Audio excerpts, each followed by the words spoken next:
Hi there, I'm Larissa from AUKUS.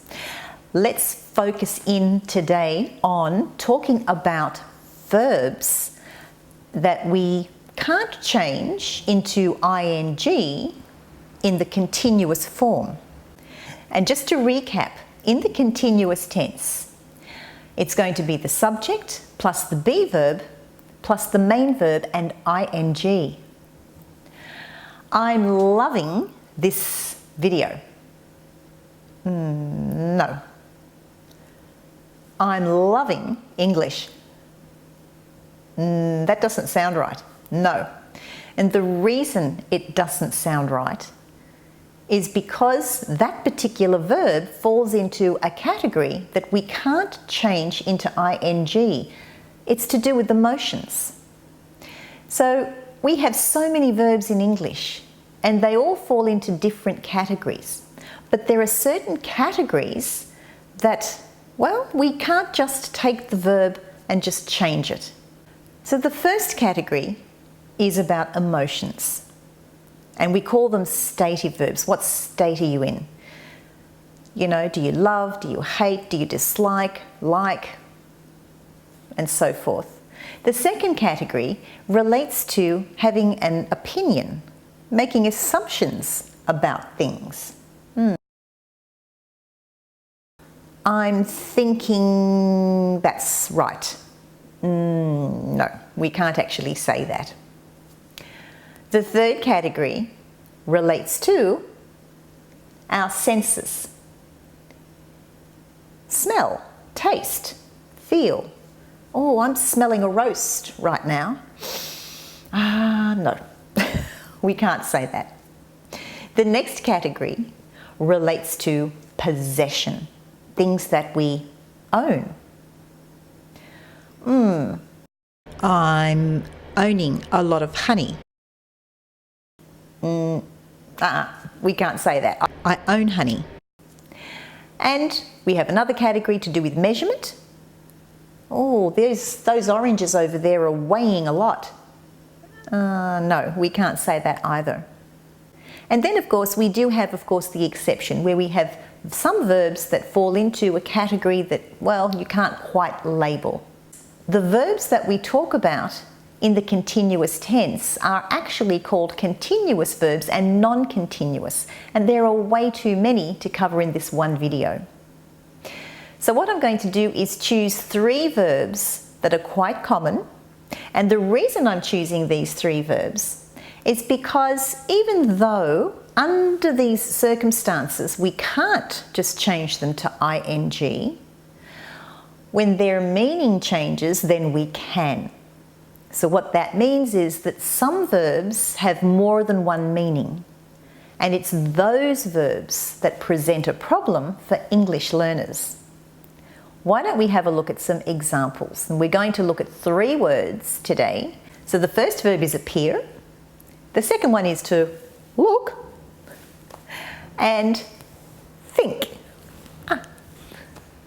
So let's go. Appear. She is appearing happy today.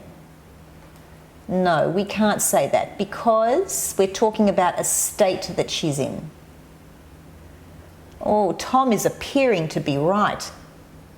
That's not right either because that's about an assumption that he's making.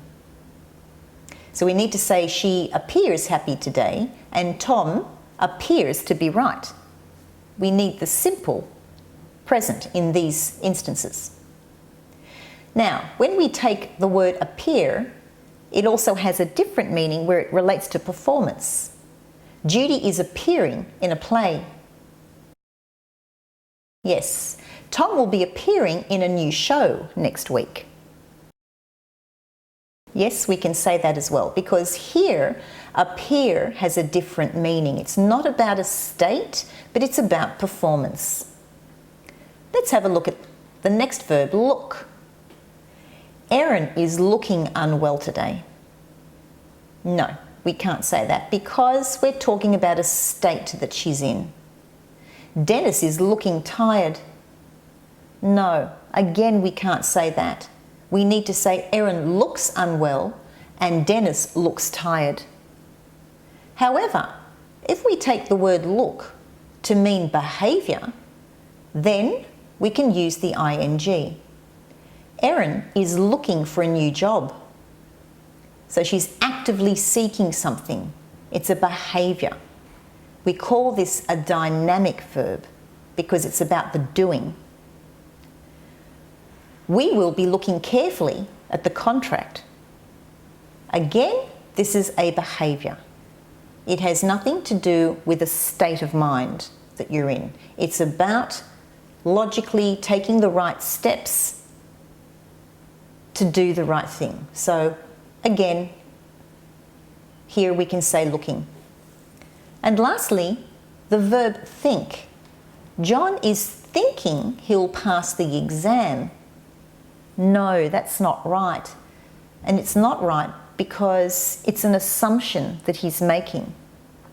And under assumptions or opinions, we can't change the main verb into ing. The board is thinking their stocks will rise. No, it's another opinion. It's an assumption. Now, if we talk about action, let's have a look at these sentences. John is thinking about travelling next year. So yes, it is cognitive. It is to do with thought, but it leads to a behaviour. The board is thinking about increasing prices. Again, this is about leading to a behaviour. The final result meaning that prices will be more expensive. So here we have 3 verbs that under certain conditions we can't change into the continuous form. We call them non-continuous verbs. But under different circumstances when they have a different meaning, we can. Now, the next video I've got coming out, we're focusing in on the verb have under the continuous form. So if you're wanting to watch that video coming up soon, then definitely hit subscribe now and the bell because I'm regularly uploading just for you. I'm Larissa. Thanks for watching. Bye for now.